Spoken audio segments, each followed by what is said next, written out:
Madam मैं एक बात बोलूँगा। जी बोलिए। किसी ने मेरे को बहुत अच्छी बात समझाई मेरे घर में। बच्चा बोलना तो 2 साल की उम्र में सीख जाता है, लेकिन क्या बोलना है वो पूरी ज़िंदगी लग जाती है। भाई साहब की बातों से मुझे यही लग रहा था कि बोलना तो सीख गए, लेकिन क्या बोलना है वो नहीं सीखे।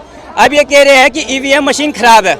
ये पंचायत का चुनाव हुआ था बैलेट पेपर से, बम फट गए, बीजेपी के कार्यकर्ता को जान से मार दिया गया, ऑफिसों में आग लगा दी गई।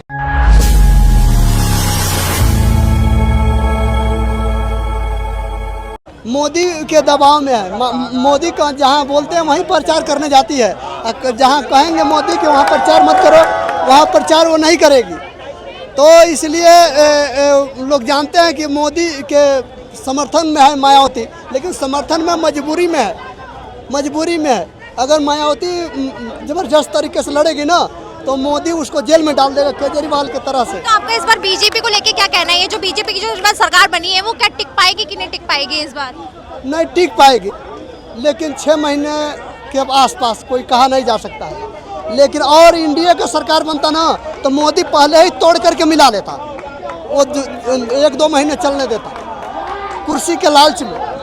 जितना बसपा जितना जो मायावती का वोट है ना सारा कांग्रेस पर और उस पर चला गया है, कांग्रेस पर और उस पर चला गया है साइकिल पर। वो जानते हैं सब कि वो मायावती का जो वोट है ना वो जबरदस्त तरीके से मायावती लड़ नहीं रही है। तो बीजेपी को अयोध्या से कम वोट मिलने का क्या कारण था जो इस बार अयोध्या? सबसे बड़ा कारण यही था मैम, ये मेरा दोस्त ही अयोध्या से आता है, और जब मैंने इसकी तकलीफ को पूछा कि भाई आप लोगों ने वहाँ भारतीय जनता पार्टी को और देश के लोकप्रिय नेता श्री नरेंद्र मोदी जी को क्यों नकारा, तो इन्होंने ये बताया कि सर जब हम किसी के भी सपोर्टर हो सकते हैं तो हमारे ऊपर ही बुलडोजर चला। योगी जी ने सिर्फ बुलडोजर थाना था विपक्ष के ऊपर चलाना, लेकिन इन लोगों के घर वहाँ तोड़े गए, इन लोगों को मुआवजा ना दिया गया, तो ये अपने अंदर बहुत बड़ी बात है। अगर मैं रोड पर आऊँगा तो सरकार भी रोड पर आएगी, बहुत बड़ी बात है। और देखिए सुनिए देश के अंदर क्या हो रहा है इस टाइम। अब बैसाखी की सरकार चल रही है, पहले लोग कहते थे मोदी सरकार, अब लोग कह रहे हैं एनडीए सरकार, ठीक है ना। तो ये बहुत बड़ा फर्क आ चुका है। अब वो पावर नहीं है मोदी जी के पास जो 19 के अंदर था।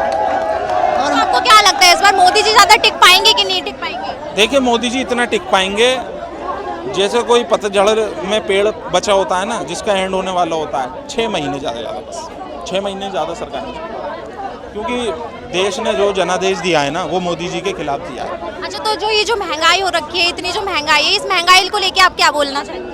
देखिए महंगाई को लेकर मैं ये कहना चाहता हूँ कि देश के अंदर कोई भी सरकार रहे, सरकारें आती जाती रहेंगी, ऐसी बात नहीं है, लेकिन जो आम आदमी की सुविधा है ना वो देनी चाहिए। भाई आप पेट्रोल देख लो कहाँ पहुँच रहा है। आज 4 से 5 घंटे मैं पेट्रोल पंप पे खड़ा रहा, पूरी दिल्ली के अंदर लाइट नहीं थी आज। उसकी क्या वजह थी कि देश के अंदर कोयला ख़त्म हो रहा है। तो ये एक अपने अंदर सोचने वाली बात है। जब आप महंगाई कर रहे हो, सुविधा है नहीं आपके पास।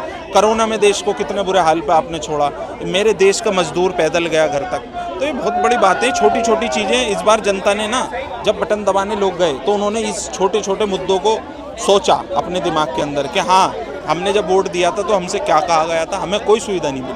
तो मतलब अयोध्या का सबसे बड़ा कारण ये है कि लोगों को घर उजाड़ दिया उनने, इसलिए उन लोगों ने गुस्से के मारे वोट नहीं दिए। अयोध्या के अंदर जिस तरह राम जी की नगरी है और वहाँ लोगों के घर उजाड़े गए, ये एक अपने अंदर गलत है। वहाँ लोगों की आह को तायद किया गया और लोगों ने जो है फिर जनादेश गलत दिया।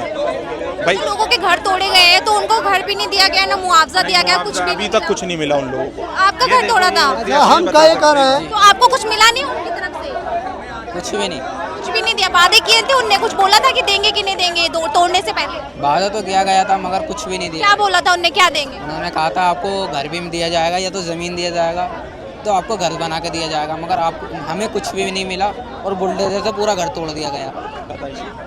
अच्छा ये काम करे योगी और मोदी अमित शाह इतने ईमानदार हैं तो बैलेट पेपर से क्यों नहीं वोट कराते हैं?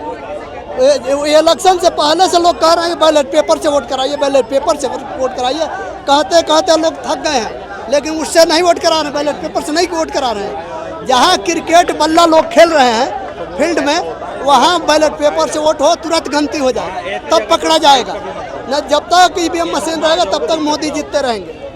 अब बैलेट पेपर से होगा, पेटी अगर 4-5 दिन रखा गया तो पेटी बदल जाएगा, फिर बीजेपी जब तक रहेगा धरती तब तक बीजेपी जीतता रहेगा। बातें हैं। बैलेट पेपर से क्यों नहीं कराते हैं वोट? इससे पहले से लोग कह रहे हैं कि बैलेट पेपर से वोट कराइए, बैलेट पेपर से की बात कही। हाँ। मैं 2 बातें कहना चाहूँगा। मैं मानता हूँ कि ये बात गलत है। अगर मेरे खिलाफ जनादेश आता है और मैं ईवीएम को दोष दूँ, वो गलत है। अब इंडिया गठबंधन के पास बहुत अच्छी स्थिति में इंडिया गठबंधन इस बार देश में पहुंचा, पहली बार बहुत समय 10 साल बाद। और अब ईवीएम जो है बिल्कुल ख़त्म हो गया देश से। अभी अगर यही परिणाम कुछ और आते तो ईवीएम जिंदा रहता। देखिए सुनिए क्या होता है, जब जनता किसी को प्यार करती है तो पूरी तरीके से उसको अपना समर्थन देती है। लेकिन जनता नाराज़ थी।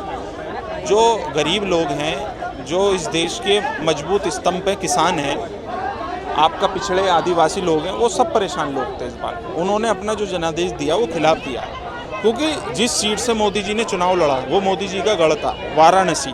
कम से कम उन्हें 10 लाख वोटों से वहाँ चुनाव जीतना था और मामूली 1,20,000 वोटों से वो जीते, जिसमें कि 2 से 3 घंटे अजय राय जो उनके कैंडिडेट थे इंडिया गठबंधन के, उन्होंने उन्हें पीछे रखा। तो ये अपने अंदर एक बहुत बड़ी बात है और ये एक मैसेज गया है पूरी भारतीय जनता पार्टी को कि अगर आप करोगे तो ही जनता चुनेगी, नहीं करोगे तो जनता किसी और को भी ला सकती है देश में। तो इस बार कम वोटों का रीजन मतलब यही था कि जनता नाराज है बीजेपी से। आप बताइए ना, मेरे मोदी जी के चेहरे पर पूरी देश के अंदर जितना भी कैंडिडेट है वो वोट मांग रहा है। 4 आदमी हैं और उन्हें पता है जी मुझे मोदी जी के नाम पर वोट देना है, तो मोदी जी के नाम पे मिल रहा है ना। लेकिन जिस व्यक्ति के नाम पे वोट पड़ रहा है वो अपनी ही सीट खतरे में नज़र आ रही हो तो ये बहुत बड़ी बात है। और यूपी के अंदर इंडिया गठबंधन की कम से कम 60 सीट आनी थी, जिसमें कि 16 से 20 सीटों पर माननीय बहन कुंवारी मायावती जी का खेल हुआ। कुछ सीटें ऐसी रहीं जिस पर 28,000 का मार्जिन रहा, 16,000, 26,000। तो उन सीटों पे मायावती जी के जो कैंडिडेट थे, कोई 1.5 लाख वोट ले गया, कोई 1 लाख। तो ये अपने अंदर एक बहुत बड़ी बात है, वरना आपको परिणाम कुछ और ही नज़र आते इस बार। नहीं, ये कह रहे हैं ईवीएम मशीन क्यों नहीं हटा देते हैं? इलेक्शन से पहले से लोग कह रहे हैं ईवीएम हटाइए, ईवीएम हटाइए। लोग कहते हैं बीजेपी इस जगह से तो हार गई है। ईवीएम मशीन ईवीएम हटाने की बात सुनिए, अगर ईवीएम अगर ईवीएम नहीं हटा तो 400 पार होना चाहिए था ना। आगे कहने का मतलब क्या है कि चोरी हो रही है, डकैती हो रही है, यही कहने का मतलब नहीं डकैती हो जाए। 400 पार की नारा थी, क्यों नहीं 400 पार हुआ? हम कह रहे हैं, हमको कह नहीं दीजिए तब कहिए, हमारा सुन लीजिए तब सुनिए। ईवीएम है ना, ईवीएम हटाओ। क्यों हटाओ? क्योंकि चोरी हो रही है, मनमानी हो रही है, यही ना कहने का मतलब है। अभी क्यों ना मनमानी हुई? अगर मनमानी होती ईवीएम से तो सचमुच 400 पार हो जाती। सचमुच 400 पार होती ना, तो क्यों नहीं पार हुई? इसका जवाब दीजिए। अरे सुनिए, लोग कहते हैं क्यों नहीं यहाँ बीजेपी हार गया, ईवीएम मशीन में गड़बड़ी रहता तो ये सब गलत है। वो हारता नहीं। लेकिन डिजिटल इलेक्शन से इंडिया पहले का से लोग जमाना कह है। रहे हैं कि ईवीएम हटाइए, ईवीएम हटाइए, लेकिन वो मानने के लिए तैयार नहीं है मोदी साहब। इतना ईमानदार है तो ईवीएम की मशीन क्यों नहीं हटा देते हैं?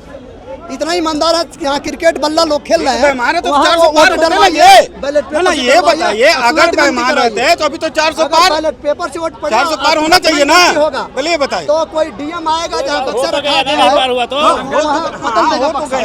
लेकिन उसी पर बेईमान है। अगर ईवीएम में गलती है तो कोर्ट में गए थे, कोर्ट ने तो ईवीएम को मान्य कर दिया। तो ईवीएम कोर्ट ने मान्य किया ना, इलेक्शन कमीशन ने वैलिड किया, कोर्ट ने वैलिड किया उसको। कोर्ट में गई थी ना ये पार्टियां, कोर्ट में गई थी ना। क्या मुट्ठी में कोर्ट? ऐसे तो हर कोई मुट्ठी में कर लेगा सभी को। सब मुट्ठी में, सब मोदी के अंदर में है।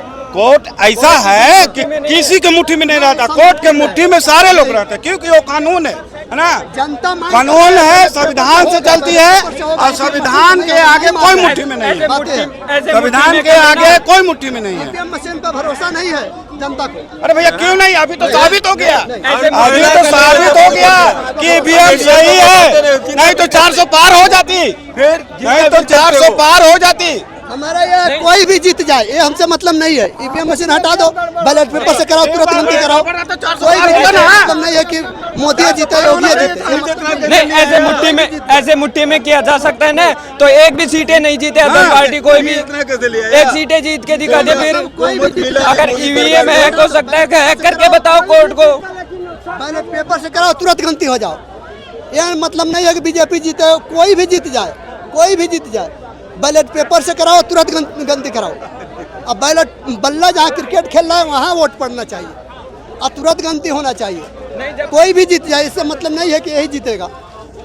जो जिसको भाग में होगा जीतेगा। बैलेट पेपर से वोट हो और जहाँ क्रिकेट बल्ला खेल रहे हैं वहाँ हो, किसी कमरे में नहीं हो। बिहार से रहने वाले हैं। तो बिहार आपका क्या कहना है इस मामले में, ये जो कहना चाह रहे हैं, जो आप क्या कहना है? मैडम मैं एक बात बोलूँगा, हाँ जी बोलिए। किसी ने मेरे को बहुत अच्छी बात समझाई मेरे घर में। बच्चा बोलना तो 2 साल की उम्र में सीख जाता है, लेकिन क्या बोलना है वो पूरी ज़िंदगी लग जाती है। भाई साहब की बातों से मुझे यही लग रहा था कि बोलना तो सीख गए, लेकिन क्या बोलना है वो नहीं सीखे। अब ये कह रहे हैं कि ईवीएम मशीन खराब है। ये पंचायत का चुनाव हुआ था बैलेट पेपर से, बम फट गए, बीजेपी के कार्यकर्ता को जान से मार दिया गया, ऑफिसों में आग लगा दी गई।